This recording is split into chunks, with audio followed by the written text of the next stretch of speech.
بھائی آپ اٹھ گیا, جاؤ جاؤ, بھائی اٹھ گیا, جاؤ جلدی جاؤ, جلدی جاؤ.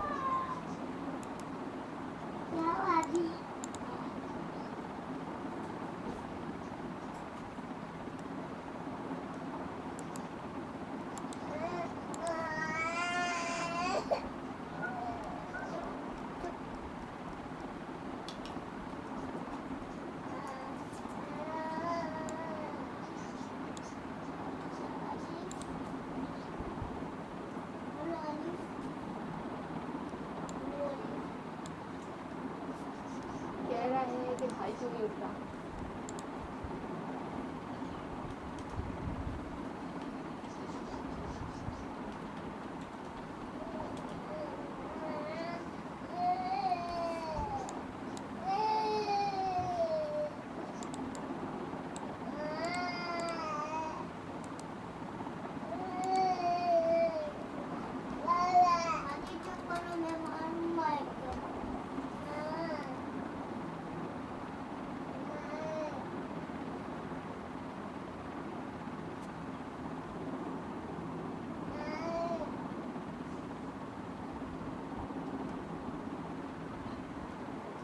جاؤ بھائی چلو جاؤ, جاؤ کھڑے ہو, پھر اندر نہیں آنا,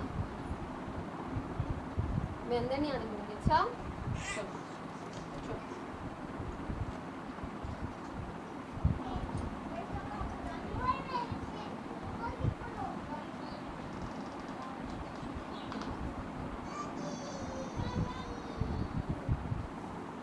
ارے واش روم چل رہا,